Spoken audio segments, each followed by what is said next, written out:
Shalom. Selamat siang. Hari ini kita akan sama-sama belajar kebenaran firman Tuhan. Saya persilakan multimedia untuk menampilkan. Oke, ya. Sepanjang bulan Agustus ini kita GBI Petamburan memiliki tema kemerdekaan yang mengubahkan. Karena bulan Agustus adalah kita memperingati 80 tahun kemerdekaan Indonesia. Sebelum kita masuk ke tema hari ini, saya mau sedikit review, lihat apa yang kita telah pelajari selama 3 minggu terakhir. Tema pertama yang kita pelajari adalah Liberate the Lost. Bahasa Indonesianya membebaskan yang terhilang. Dalam tema ini kita belajar bahwa ada perbedaan antara religion atau agama dengan Christianity atau kekristenan. Agama, manusia berdosa, sinful man, mencari Tuhan. Bisakah? Tidak bisa. Lihat saja di anak panahnya, nggak ada yang nyampe. Tapi kekristenan, Allah mengambil inisiatif turun ke dunia ini. Dia mengirimkan Tuhan Yesus untuk menebus kita. Jadi kita perlu bersyukur. Kita manusia yang tidak bisa menyelamatkan diri sendiri, tapi Tuhan Yesus datang untuk menyelamatkan kita. Kemudian kita juga belajar ada tema What's Next. Bahasa Indonesianya, apakah lanjutan dari kemerdekaan oleh Kristus. Tuhan Yesus datang untuk memerdekakan kita sehingga kita tidak lagi ada dalam hukuman dosa. Gambarnya seperti ini. Masalah manusia adalah dosa. Dan ujungnya kalau manusia tidak diselamatkan, tidak dimerdekakan, maka kematian kekal, eternal death. Tapi kita tahu, seperti tadi gambaran tadi, Tuhan Yesus datang, dia tadinya kita terpisah. Kenapa? Karena dosa kita. Nggak mungkin manusia berdosa bisa terhubung dengan Allah. Tapi Tuhan Yesus dengan karya penebusan dan pembenaran di kayu salib, ada orang yang bisa pindah. Anggaplah orang yang pindah itu satu orang itu kita. Pertanyaannya, masih ada 4 di belakang kita. Apakah kita biarkan mereka di dalam masalah mereka, dosa yang berakhir dengan kematian kekal, ataukah kita mau ajak mereka? Siapa itu mereka?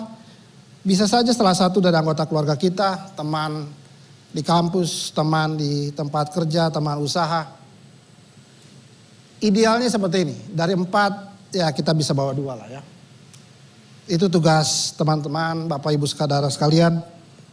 Bahwa kita yang telah mendapat anugerah keselamatan, kita juga mau memperkenalkan Tuhan Yesus. Sehingga tadinya ada 4 yang belum selamat, sekarang ada 2. Tinggal 2 lagi sudah selamat. Sudah bersama di sebelah kiri ya. Kemudian kita lihat ada tema tentang devil scam. Bahasa Indonesianya perangkap iblis dalam kehidupan orang percaya. Kita lihat saja gambar ini. Di gambar paling bawah, dead in sin, itu adalah kita, manusia berdosa ketika kita belum kenal Tuhan. Tapi ketika kita kenal Tuhan, Tuhan menebus kita, Tuhan membenarkan kita, dan hasilnya apa? Kita diselamatkan. Tidak lagi dalam dosa, pelan-pelan kita naik.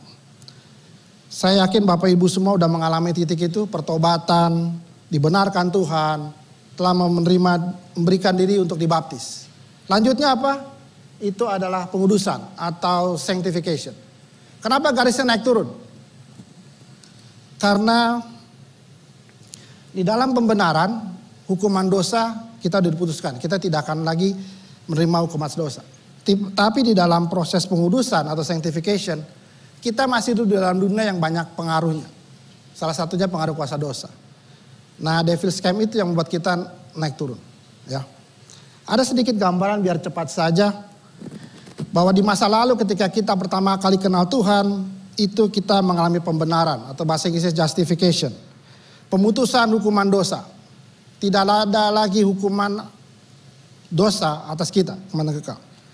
Dalam saat ini kita dalam proses pengudusan atau sebutnya sanctification di masa sekarang. Dan dalam proses ini apa yang coba dihilangkan oleh Tuhan Yesus? Pemutusan dari kuasa dosa. Bapak Ibu Saudara masih bisa jatuh dalam dosa. Kenapa? Masih hidup di dalam dunia ini. Masih ada dalam usaha, pekerjaan, dan dunia yang bisa membuat kita jatuh dalam dosa. Karena itu kita perlu ada dalam komunitas yang buat kita ketika kita jatuh, kita kembali lagi bertobat, minta ampun pada Tuhan. Di masa depan kita akan mengalami pemuliaan atau glorification di mana tidak ada lagi dosa, dan itu saat kita bertambah dengan Tuhan. Tema minggu ini adalah menjadi duta Kristus yang membawa perubahan. Sebenarnya siapa sih kita? Orang menyebut kita orang Kristen. Betul? Kisah 11 ayat 26 itu di mana pertama kali orang-orang yang percaya pada Tuhan Yesus disebut Kristen, yaitu di Antioquia. Kita juga disebut orang kudus. Kenapa? Seperti tadi. Kita telah dibenarkan dan sekarang kita ada orang kudus, orang yang sudah dikuduskan dalam proses pengudusan. Kemudian kita disebut juga murid Kristus. Kenapa? Makanya kita duduk di sini mendengarkan kebenaran firman Tuhan. Kita sebagai murid punya hati untuk belajar. Kita juga disebut anak-anak Allah. Makanya ketika kita berdoa kita sebut Bapa di dalam surga. Kita mendapat kuasa sebagai anak Allah dengan ahli waris sebagai ahli waris. Tentu satu kali kelak kita akan bersama dengan Bapa kita di surga. Kita juga sebut kawan sekerja, artinya apa yang Tuhan kerjakan, kita juga kerjakan sama-sama Dia. Kita juga sebut hamba Tuhan. Dan yang terakhir yang kita mau bahas di dalam minggu ini adalah kita adalah utusan duta Kristus. Itu ada di 2 Korintus 5 ayat 20. Yang saya mau sampaikan begini. Dari yang atas, orang Kristen, orang kudus, murid Kristus, anak Allah, kawan sekerja, hamba Tuhan, itu masih ada dalam zona nyaman Bapak Ibu Saudara sekalian. Zona nyaman kenapa? Orang Kristen bergaul dengan orang Kristen, mudah nggak jatuh dalam dosa? Tidak. Anak-anak Allah bergaul dengan anak Allah, sama-sama bersuka cita. Kenapa? Karena dia adalah ahli waris kerajaan Allah. Hamba Tuhan, kenapa? Dia ada di dalam ladang Tuhan, di mana ada hamba Tuhan lain sama-sama bekerja. Tapi kalau kita sebut kita utusan atau duta Kristus, kita keluar dari zona nyaman kita datang ke tempat lain. Kita datang ke negeri lain. Itu tugas utusan atau duta. Saya mau kasih lihat ada berita ini.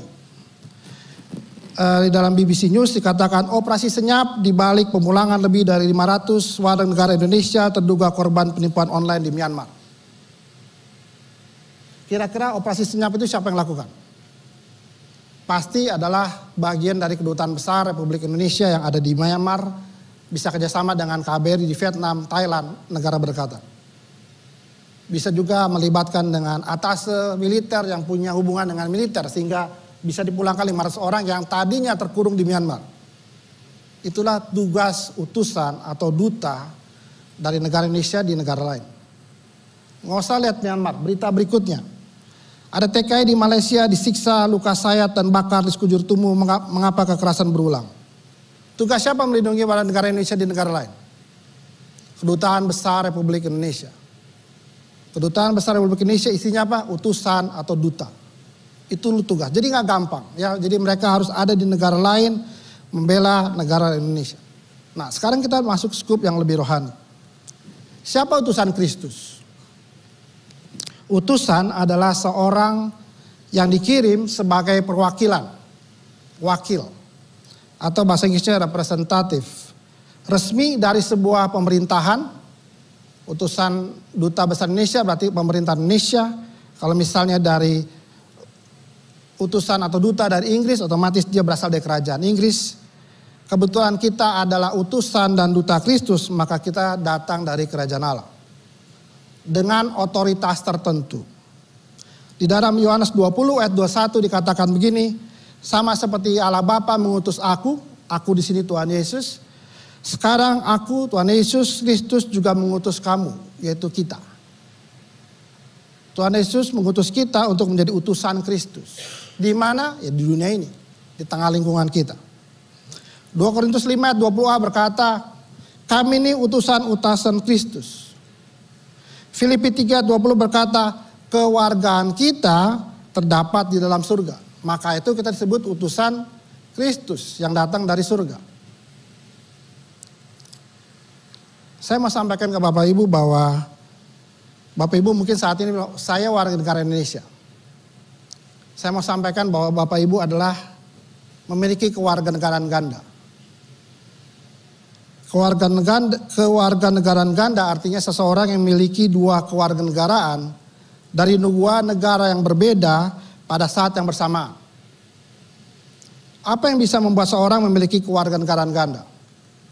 Ada yang namanya jus soli, kewarganegaraan berdasarkan tempat kelahiran. Ada namanya jus sanguinis, kewarganegaraan berdasarkan keturunan. Bapak Ibu Saudara, saya yakin adalah warga negara Indonesia berdasarkan jus sanguinis.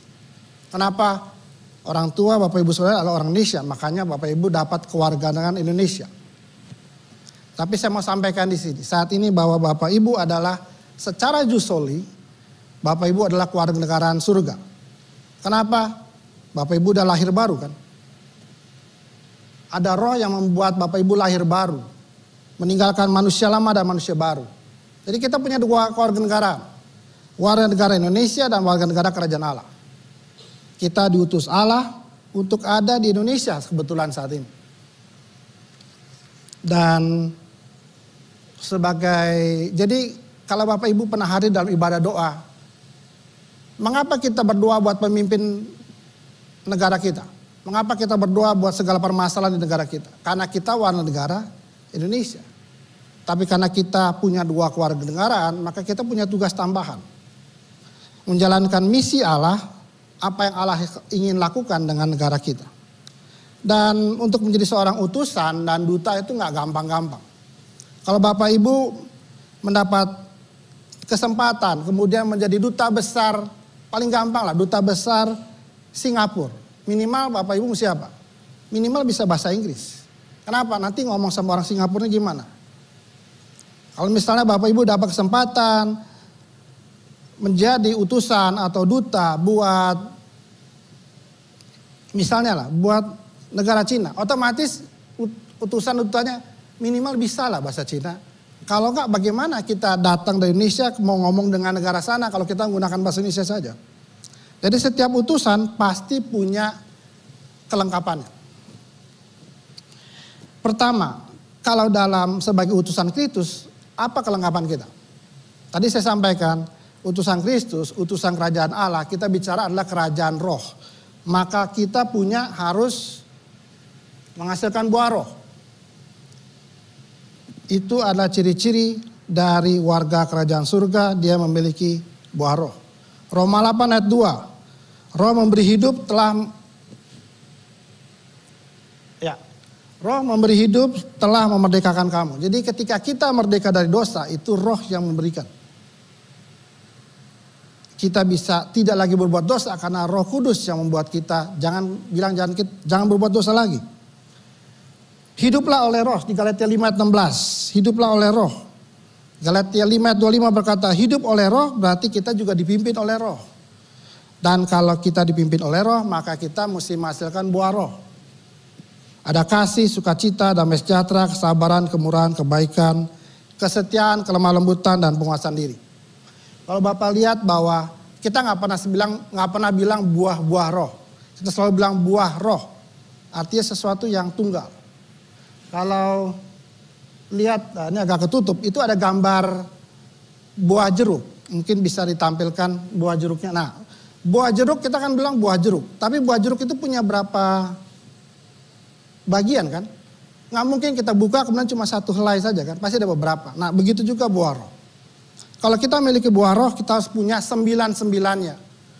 Nggak mungkin kita cuma punya kasih, sukacita, damai sejahtera, tapi kita nggak punya penguasaan diri. Tidak bisa. Itulah kelengkapan pertama sebagai utusan Kristus. Kita menghasilkan buah roh karena di dalam kita ada Roh Kudus. Kelengkapan yang kedua adalah kita punya perlengkapan rohani. Efesus 6 ayat 14 dikatakan bahwa ingat utusan Kristus kita harus datang ke dunia ini. Tentu utusan tidak mudah, perlu ada perlengkapan. Perlengkapan itu kita bisa lihat di Efesus 6 ayat 14. Perlengkapan roh adalah perlengkapan dari kita yang hidup datang dari kerajaan surga yang bersifat roh. Dikatakan apa? Ada ikat pinggang kebenaran, ada baju sirah keadilan, ada kasut kerelaan memberitakan Injil, ada perisai iman, ada ketopong keselamatan, ada pedang roh firman Allah. Jadi kalau menjadi utusan Kristus, kelengkapannya ya seperti ini. Mungkin yang sering dilewatkan adalah kasut kerelaan. Mungkin Bapak Ibu punya semua. Hidupnya sudah menunjukkan kebenaran, hidupnya sudah berbaju zirahkan keadilan, punya perisai iman, punya ketopong keselamatan, tahu bahwa dirinya telah diselamatkan dan tidak bisa diintimidasi iblis. Punya pedang roh, baca firman Tuhan tiap hari. Tapi ada satu yang mungkin Bapak Ibu perlu ingat. Seorang tentara kalau dia tidak pakai kasut atau sepatu, dia dapat dengan mudah cedera. Dikatakan berkasutkan kerelaan untuk memberitakan Injil. Jangan lupakan itu. Jadi yang pertama buah roh, kemudian kita juga harus punya perlengkapan rohani. Yang ketiga kita juga mesti punya pengetahuan. Kita memiliki dan memelihara pengetahuan Alkitab. Di Maliaka 2 ayat 7 dikatakan begini. Sebab bibir seorang imam memelihara pengetahuan dan orang mencari pengajaran dari mulutnya karena dialah utusan Tuhan. Dari ayat ini digambarkan bahwa utusan Tuhan harus punya pengetahuan dan punya pengajaran. Singkatnya saja dia harus punya pengetahuan Alkitab. Tapi saya mau sampaikan, mungkin ada yang, Pak saya nggak terlalu banyak tahu Alkitab. Yohanes 14 ayat 26 berkata begini. Namun penolong yaitu Roh Kudus yang akan diutus Bapa dalam namaku, dialah yang akan mengajar segala sesuatu kepadamu. Dan akan mengingatkan kamu akan semua yang telah kukatakan kepadamu. Jadi kalau kita baca Alkitab kemudian kita ingat ayatnya lagi ketika kita dengar firman Tuhan dan kita ingat lagi, itu peran siapa? Peran Roh Kudus. Gereja kita cukup punya program yang membantu kita, ada Petamburan Bible Study. Sudah berjalan mungkin ini minggu ketiga. Jam 1 siang kalau nggak salah, 13.00. Gratis. Tapi mungkin Bapak Ibu, wah saya nggak bisa. Kenapa? Ada urusan ini, ngantar anak begini, acara ini. Boleh dengan segudang alasan. Tapi saya mau sampaikan. GBI Petamburan juga punya YouTube. Di tahun 2020 dan 2021 ada istilahnya sudah semua direkam. Coba cek di YouTube-nya youtube.com GBI Petamburan, masuk ke playlist. Cari Petamburan Bible Study 2020, Petamburan Bible 1 2021. Ada 34 materi. Bisa ditonton kapan saja. Jadi tidak ada alasan kalau Bapak Ibu adalah utusan Kristus, duta Kristus, mau belajar, sudah disediakan oleh gereja. Saya mau sampaikan satu hal. Kalau seorang mau kerja, tentu perlu ada ijazah dan kompetensi. Kalau Tuhan mau pakai kita, tentu kita harus belajar dulu. Itu kelengkapan. Kelengkapan yang keempat mungkin yang salah satu yang paling penting. Mengandalkan kuasa Roh Kudus. Kenapa? Kita nggak bisa mengandalkan kekuatan kita sendiri. Di Kisah Rasul 1 ayat 8 dikatakan kamu akan menerima kuasa bila mana Roh Kudus turun atas kamu. Ini adalah ayat yang kita sering dengar di Pentakosta. Ada satu logo yang saya mau kasih lihat. Boleh ditampilkan lengkap multimedia. Logo ini saya nggak tahu Bapak Ibu sering lihat atau tidak, tapi yang sering mampir di ruang gedung sebelah Seminari Bethel mungkin pernah lihat. Ada satu kalimat yang saya ingin Bapak Ibu, saya nggak tahu terlihat atau tidak. Di bawahnya ada satu pita yang bertulis Servire cum virtute Spiritus Sancti. Ini bahasa Latin. Artinya melayani dengan kuasa Roh Kudus. Ini satu prinsip bahwa nggak mungkin kita melayani kalau nggak ada kuasa Roh Kudus. Apalagi kita bilang kita jemaat Gereja Bethel Indonesia, Gereja Pentakosta. Pastinya apa? Kita mengadakan Roh Kudus untuk melayani. Untuk menjadi utusan Kristus tidak mudah. Kita ranggungkan dulu. Apa kelengkapan utusan Kristus? Buah roh, perlengkapan rohani, pengetahuan Alkitab, dan kuasa Roh Kudus. Saya yakin Bapak, Ibu, Saudara punya semua. Hanya perlu diingatkan bahwa kita punya buah roh, kita harus memakai perlengkapan rohani. Dan setiap utusan tentu harus punya sikap yang baik. Saya tidak tahu apa Bapak Ibu pernah dengar istilah persona non grata. Persona non grata adalah kalau seorang utusan di negara lain dan negara itu nggak senang karena kelakuannya, bisa dipersona non gratakan. Artinya diusir pulang. Kalau Bapak Ibu mau diusir pulang nggak? Enggak lah, kita cuma ada di sini, mau pulang kemana kan? Nah, ada dua sikap yang perlu kita pelajari. Sebagai utusan Kristus kita harus memiliki keberanian untuk berbicara. Efesus 6 ayat 19 sampai 20 berkata begini. Jika aku membuka mulutku, ini Paulus bilang, dikaruniakan perkataan yang benar, agar dengan keberanian aku memberitakan rahasia Injil yang kulayani sebagai utusan. Dengan keberanian aku menyatakannya, sebagaimana seharusnya aku bicara. Mungkin Bapak Ibu bilang, Pak, kalau saya suruh ngomong tentang firman Tuhan Alkitab, saya agak takut. Nanti saya ditolak. Saya tidak pandai bicara, bukan tukang ngomong. Saya mungkin bahasa sekarangnya, saya orang introvert. Ada satu tokoh Alkitab di Perjanjian Lama, dia seorang introvert, namanya Musa. Kita lihat ayatnya. Keluaran 4 ayat 10, 12 dan 14. Ini ketika Musa mau diutus Tuhan Yesus, diutus Allah untuk menyelamatkan bangsa Israel. Perhatikan ayatnya. Lalu Musa berkata kepada Tuhan, maaf Tuhan, dari dahulu maupun sejak engkau berfirman kepada hambamu ini, aku bukan orang yang pandai bicara. Sebab aku berat lidah, tidak pandai bicara. Ayat 12 kata begini.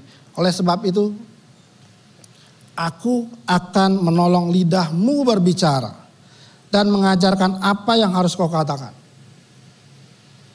Camkan ayat ini, jadi ketika Bapak Ibu bilang, aduh saya gak pandai bicara, aku akan menolong lidahmu berbicara dan mengajarkan apa yang harus aku katakan. Ada ayat 13 tidak tampilkan sini. Musa masih ngeyel. Tuhan utus orang lain saja. Tuhan marah. Maka ayat 14 berkata begini. Lalu murka Tuhan menyala-menyala terhadap Musa dan ia berfirman. Bukankah ada abangmu Harun, orang Lewi itu? Aku tahu ia pandai bicara. Akhirnya yang datang ke Mesir siapa? Musa dan Harun. Ketika memimpin bangsa Israel keluar, Musa dan Harun. Saya mau sampaikan. Ketika Tuhan Yesus mengutus murid-muridnya, dia selalu mengutus dua-dua. Jadi sebagai utusan duta Kristus, Bapak Ibu gak sendirian sebenarnya. Tinggal Bapak Ibu mesti cari tahu siapa pendamping saya. Siapa teman saya sebagai utusan Kristus terhadap orang yang memang Tuhan bebankan. Sikap kedua adalah memiliki kesetiaan dan ketekunan. Amsal 13 ayat 17 berkata begini.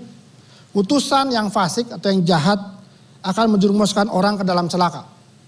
Tetapi duta yang setia mendatangkan kesembuhan. Sikap kedua adalah setia. Musa juga punya kesetiaan ini. Bilangan 12 ayat 7 berkata begini. Tidak demikian dengan hambaku Musa. Seorang yang setia dalam segenap rumahku. Maksudnya setia dalam segenap rumahku artinya dia setia menjalankan memimpin bangsa Israel selama 40 tahun di padang gurun. Kalau Bapak Ibu baca di Keluaran, Bilangan, Ulangan, bangsa Israel itu bukan bangsa yang gampang dipimpin. Berapa kali mereka bersungut-sungut.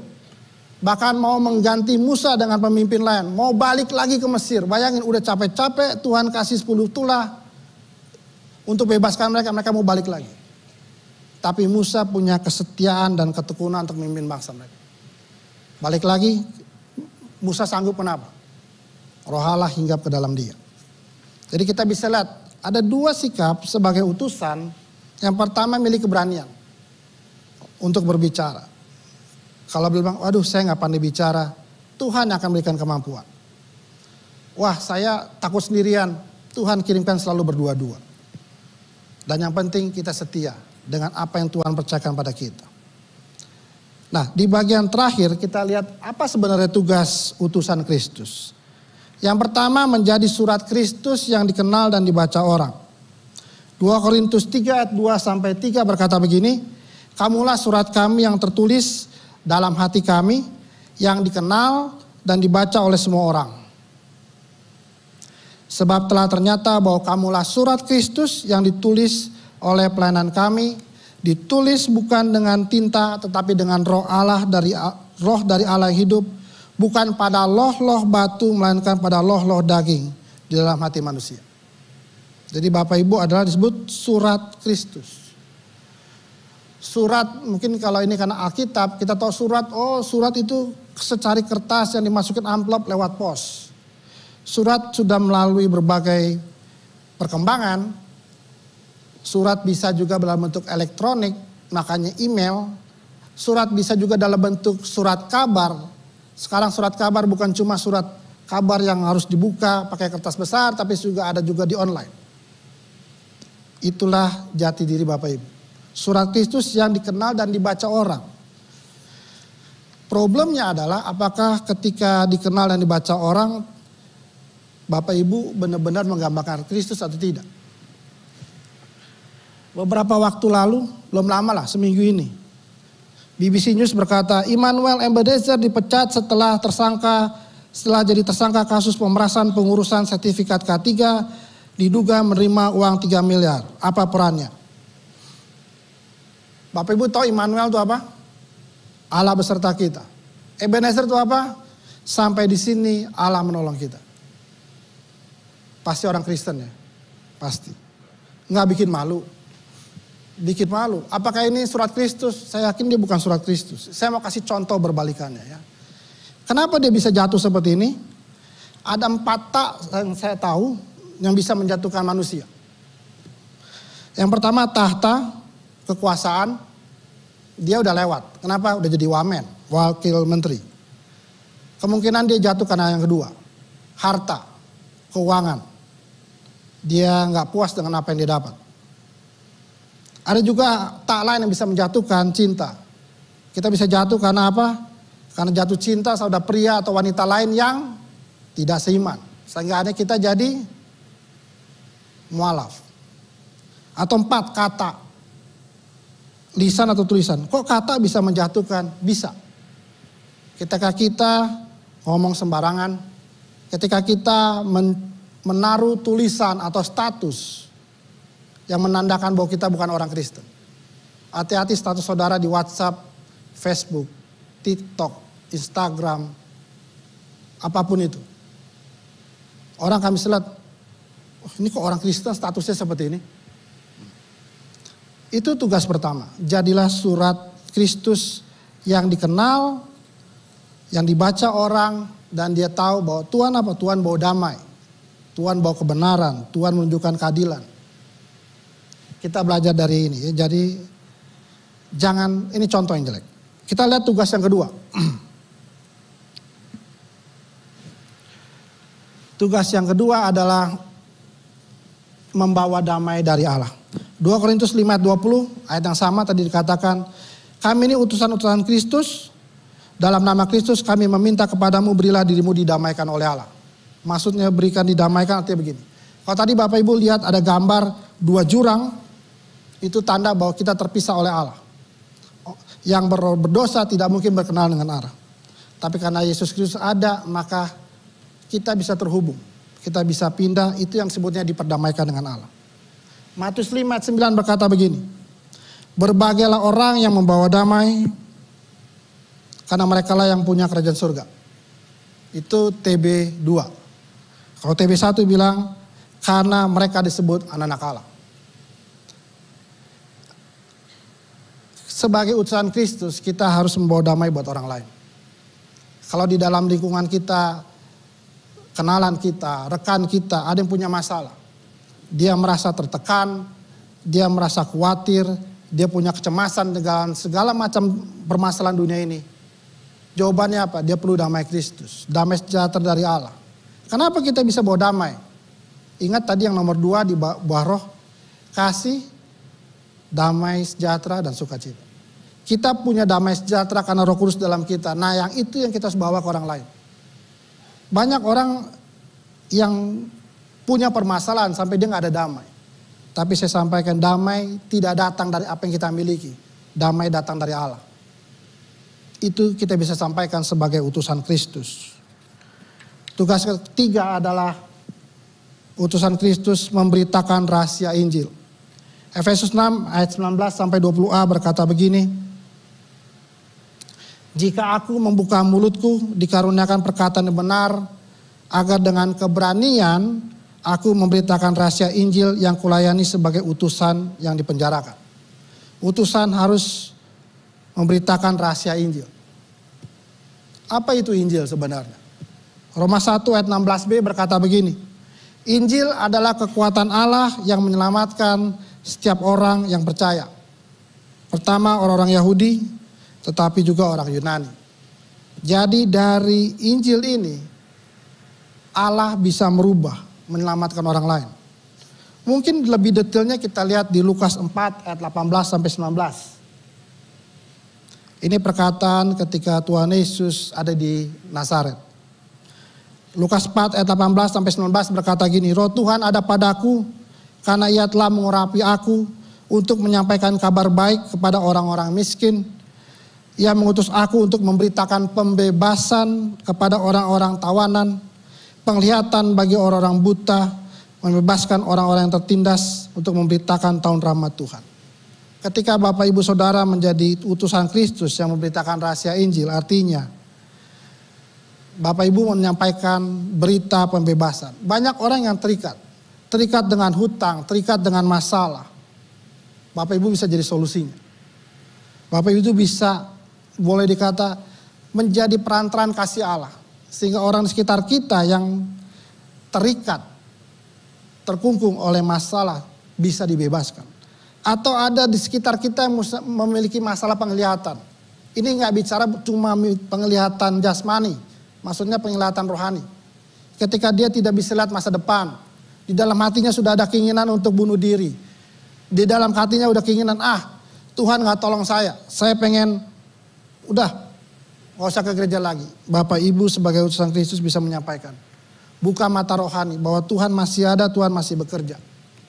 Seperti tadi lagu yang dinyanyikan Elvina. Jesus is real. Dia nyata. Kita sebagai utusan itu kita harus menyampaikan. Apa yang Tuhan lakukan dalam kehidupan kita itu bisa kita saksikan. Sehingga orang lihat bahwa di belakang segala masalah ada Tuhan yang bekerja. Atau ada orang yang tertindas. Tertindas mungkin bukan tertindas secara fisik, tapi tertindas dalam usaha, pekerjaan dengan segala macam masalah. Bapak Ibu bisa jadi jawabannya. Problemnya, apakah kita mau menjadi tangan Allah, memiliki hati Allah untuk menjangkau mereka, menyampaikan bahwa Injil membawa perubahan. Tugas yang keempat yaitu menyampaikan nasihat dari Allah. Ini agak sulit. 2 Korintus 5 ayat 20 berkata begini, kami ini utusan-utusan Kristus, Allah menasihati kamu dengan peraturan kami.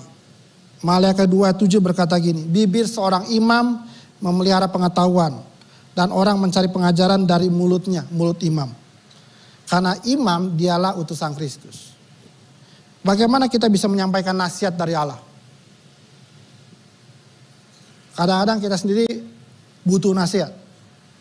Tapi saya mau sampaikan ini. Mungkin Petamburan Bible Study bisa jadi jawabannya. Untuk Bapak Ibu belajar apa yang di Alkitab katakan. Kalau tidak ada waktu, ada juga tadi saya sampaikan. Di YouTube-nya GB Petamburan ada rekaman Petamburan Bible Study. Belajar. Ketika kita belajar, maka apa yang kita tahu itu bisa jadi bahan kita untuk menyampaikan nasihat orang lain. Saya sampaikan begini, ada satu kalimat yang cukup memberkati saya. Ada seorang pembicara bilang begini. Belajar adalah investasi sebelum promosi ilahi. Saya ulangi lagi. Belajar adalah investasi sebelum adanya promosi ilahi. Jadi kalau Bapak Ibu mau dipakai Tuhan, belajarlah. Kalau Bapak Ibu, itu cuma saya udah ikut semua, saya pengen yang lebih lagi. Tetangga kita ini adalah Sekolah Tinggi Teologi Bethel Indonesia. Kalau saudara masih mau kuliah lagi, kurang Ada S1, 4 tahun kelas malam. Ada S2, 2 tahun kelas malam. Silakan. Siapa tahu melalui pembelajaran itu Tuhan mau pakai Bapak Ibu lebih lagi. Tugas yang terakhir, membawa kesembuhan roh, jiwa, dan tubuh. Amsal 13 ayat 7. Duta yang setia meratakan kesembuhan. Ketika kita bicara tentang kesembuhan, ini bukan cuma kesembuhan dalam arti fisik, tubuh. Tapi juga kesembuhan dalam bentuk roh dan jiwa. Makanya di 1 Tesalonika 5 ayat 23 berkata begini. Semoga Allah damai sejahtera menguduskan kamu seluruhnya, dan semoga roh, yang pertama roh, jiwa, dan tubuhmu terpelihara sempurna dengan tak bercacat. Saya mau sampaikan begini. Kalau Bapak Ibu punya karunia untuk kesembuhan, silakan berdoa. Tuhan bisa pakai kita untuk mendoakan orang lain yang tadinya sakit jadi sembuh. Itu kalau dalam konteks kesembuhan tubuh. Tapi saya mau sampaikan Bapak Ibu juga punya kemampuan. Tuhan taruh benih dalam Bapak Ibu untuk menjadi utusan Kristus yang membawa kesembuhan jiwa. Kesembuhan jiwa itu apa? Banyak orang di sana stres, di luar sana tuh orang stres. Orang yang boleh dibilang punya banyak masalah. Dia tidak tahu jalan keluar kemana. Dan dia butuh orang yang memberi dia, membantu dia sebagai penasihat yang memberi dia kesembuhan jiwa. Orang bilang kesembuhan jiwa, apa dia orang gila? Bukan orang gila. Saat-saat ini terutama masa setelah COVID banyak orang yang mengalami punya permasalahan kesehatan jiwa. Dan jawabannya adalah sederhana saja. Bapak Ibu bisa menjadi seorang konselor. Saya tawarkan sesuatu ini. YB punya satu program yang cukup baik, namanya Bethel Biblical Counseling Academy, pelatihan konseling biblical. Sayangnya udah mulai jalan, 8 Juli lalu udah mulai. Ini udah batch ke-7, kalau Bapak Ibu mau lanjut ikut yang batch 8, hubungin sekretariat. Kalau Bapak Ibu rindu, saya punya hati untuk menjadi konselor buat orang lain belajar di sini. 48 jam, 32 sesi selama Juli, Agustus, September, Oktober, 4 bulan. Semua dilakukan secara online. Kalau Bapak Ibu mau yang lebih panjang lagi, kadang-kadang bilang, kalau 4 bulan mah pendek. Ada yang 2 tahun. 2 tahun tapi ini luar ya, dari Lembaga Konseling Kreatif, pimpinan Pak Julianto Simanjuntak. Kalau tadi teori saja, ini ada teori dan praktek, makanya lama.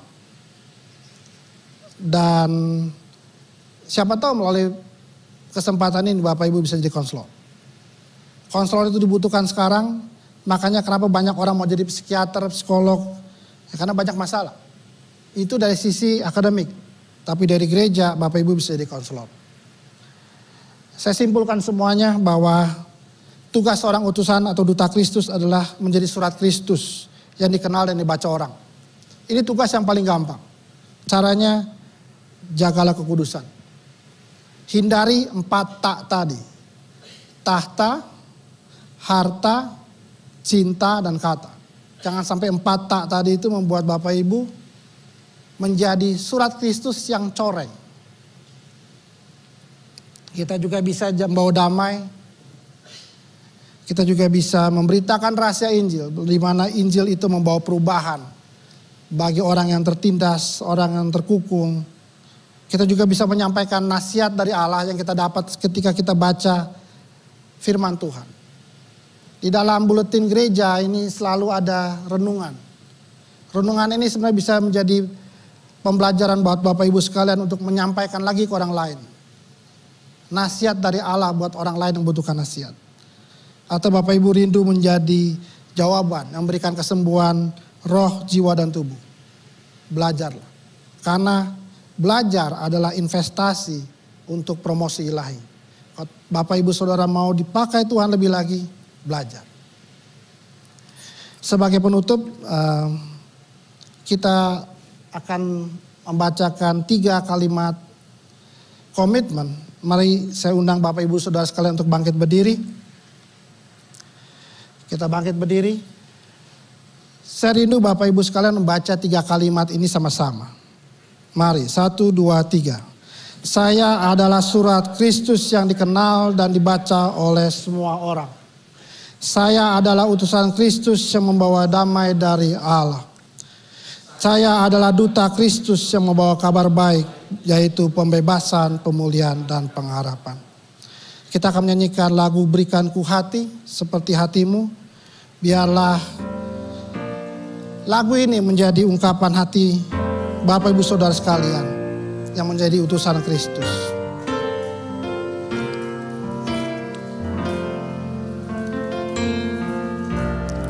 Berikan ku hati seperti hatimu yang penuh dengan belas kasihan. Berikan ku mata seperti matamu, memandang buaya di sekelilingku. Berikan ku tanganku untuk melakukan tugasmu. Berikan ku hatimu melangkah dalam rencana. Berikan ku hatimu.